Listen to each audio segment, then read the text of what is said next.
What's up, guys? This is TheKephas.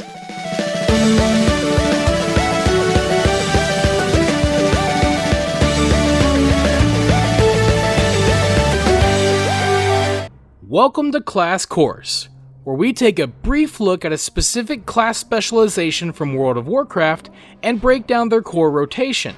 So if you're a beginner, or you're simply not familiar with how to play a particular class, then you've come to the right place. Today I'm here to help get you started with the basics of how to play a Fury Warrior in Shadowlands.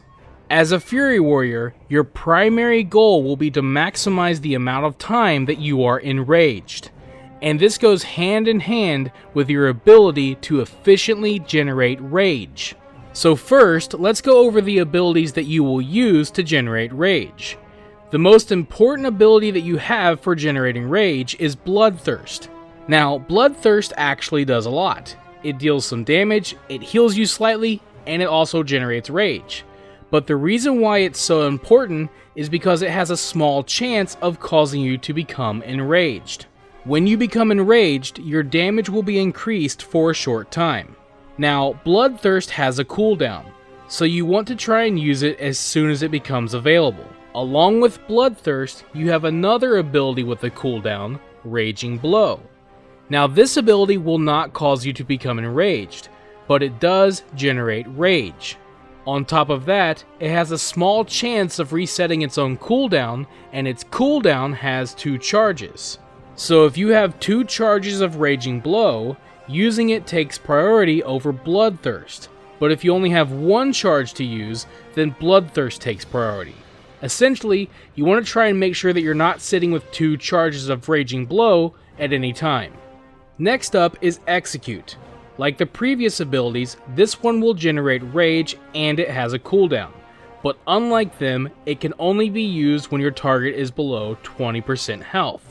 Now, Execute deals a decent amount of damage and it also generates a ton of rage. So once your target is below 20% health, Execute will become your number 1 rage generating ability. Last up is Whirlwind. Now, this ability doesn't have a cooldown, but it does generate rage and it can hit multiple targets. So use Whirlwind as a filler to generate rage when you have nothing else to do. Now, there is something important to know about Whirlwind whenever you're fighting multiple enemies. Whirlwind, of course, can hit multiple enemies, and doing so will cause it to generate even more rage. But on top of that, Whirlwind provides a buff, making your next 2 single target abilities hit multiple enemies. So when you're fighting multiple targets, your rotation will essentially remain the same, except Whirlwind takes priority if the Whirlwind buff is not active. Now again, all of these abilities will cause you to generate rage, and the purpose of generating that rage is so that you can use it on an ability called Rampage. Now, Rampage will deal a significant amount of damage, but it will also guarantee that you will become enraged.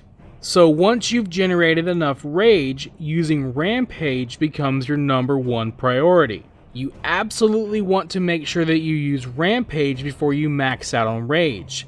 The last thing that you want to do is overgenerate.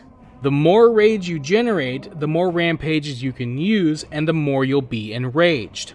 And of course, don't forget that Bloodthirst also has a small chance to cause you to become enraged as well. So keeping Bloodthirst on cooldown and using Rampage as much as possible is key to maximizing the time that you are enraged.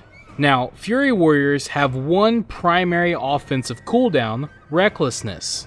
This ability will increase your rage generation and your critical strike for a short time, so you should try to use it whenever it's available. And that's pretty much everything you need to know about how to play a Fury Warrior in Shadowlands. Hopefully this video has helped get you started, but remember, in Shadowlands there are a lot of factors that can have a significant impact on your class. Things like talents, gear stats, conduits, covenants, and other factors can change up your rotation.